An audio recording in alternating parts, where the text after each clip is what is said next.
শিক্ষার্থীদের উপর গুলি না করার নির্দেশনা চেয়ে হাইকোর্টের রিটের আদেশ আজ।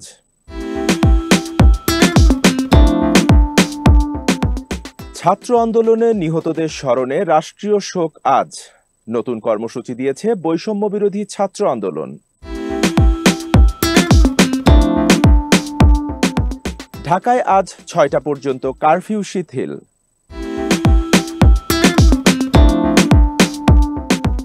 বৈরুতে হামলার পরিকল্পনা ইসরায়েলের। এবং জিম্বাবুয়েকে হারানোর পর আইসিসির শাস্তি পেলেন আইরিশ ক্রিকেটার।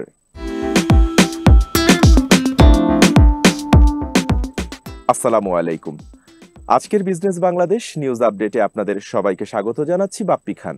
এতক্ষণ শিরোনাম শুনছিলেন, এবারে বিস্তারিত।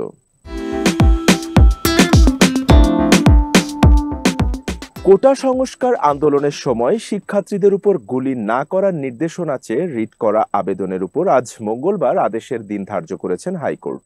আবেদনে সম্প্রতি কোটা সংস্কার আন্দোলনকে ঘিরে আন্দোলনকারীদের শিক্ষার্থীদের উপর যেসব স্বজনকে আটক বা গ্রেফতার করা হয়েছে তাদের মুক্তির নির্দেশনা চেয়েও আর্জি জানানো হয়। রিটে আন্দোলনকারীদের উপর যাতে লাইভ গুলি না চালানো হয় এবং যে ৬ সমন্বয়ককে আটক রাখা হয়েছে তাদের এখনই ছেড়ে দিতে নির্দেশনা চাওয়া হয়েছে।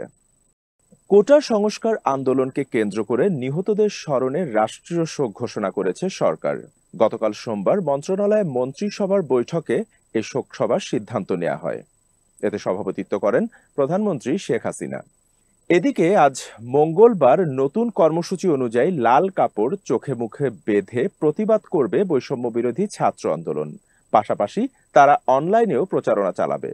বৈষম্য বিরোধী ছাত্র আন্দোলনের অন্যতম সমন্বয়ক মোহাম্মদ মাহিন সরকার সোমবার রাতে এক বিজ্ঞপ্তিতে নতুন এ কর্মসূচির কথা জানান। এদিকে আজ মঙ্গলবার ১১ ঘন্টা কারফিউ শিথিল থাকবে ঢাকা, নারায়ণগঞ্জ ও গাজীপুরে।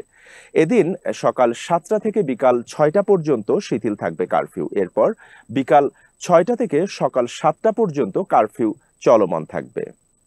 এবারে আন্তর্জাতিক।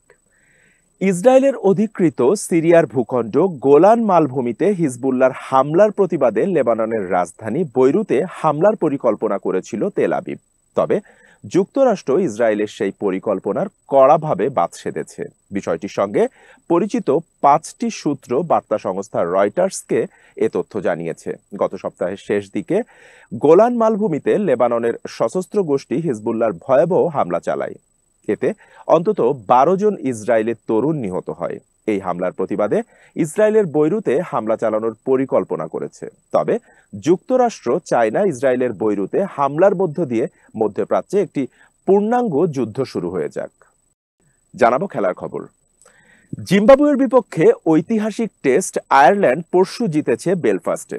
ঐতিহাসিক জয়ের পর দুঃসংবাদ শুনেছেন হ্যারি টেক্টর। আন্তর্জাতিক ক্রিকেট সংস্থা কঠোর শাস্তি দিয়েছেন আয়ারল্যান্ডের এই মিডল অর্ডার ব্যাটসম্যানকে। আইসিসির আচরণবিধির ১ নম্বর ধারা ভঙ্গের দায়ে টেক্টরকে গতকাল ম্যাচ ফির ১৫% জরিমানা করেছে আইসিসি। পাশাপাশি তার নামের সঙ্গে যুক্ত হয়েছে একটি ডেমেরিট পয়েন্ট। গত ২৪ মাস সময়ে এটা তার প্রথম অপরাধ। মাঠের আম্পায়ার শরফুদ্দৌলা ইবনে সৈকত, রিচার্ড কেটেলবোরে, তৃতীয় আম্পায়ার মার্ক হথর্ন ও চতুর্থ আম্পায়ার জোনাথন কেনেডি অভিযোগ এনেছেন টেক্টরের বিরুদ্ধে। ICC elite panel match referee Jeff Crowe এমন শাস্তি দিয়েছেন। টেক্টর দোষ স্বীকার করে নেয় শুনানির প্রয়োজন হয়নি। দর্শক, এই ছিল এখনকার মতো। বিশ্বের যে কোনো প্রান্ত থেকে সবশেষ খবরের আপডেট জানতে লগ ইন করুন businessbangladesh.com.bd এই ওয়েবসাইটে। এছাড়াও যুক্ত থাকুন আমাদের ইউটিউব ও ফেসবুক পেজে। সাথে থাকার জন্য ধন্যবাদ সবাইকে।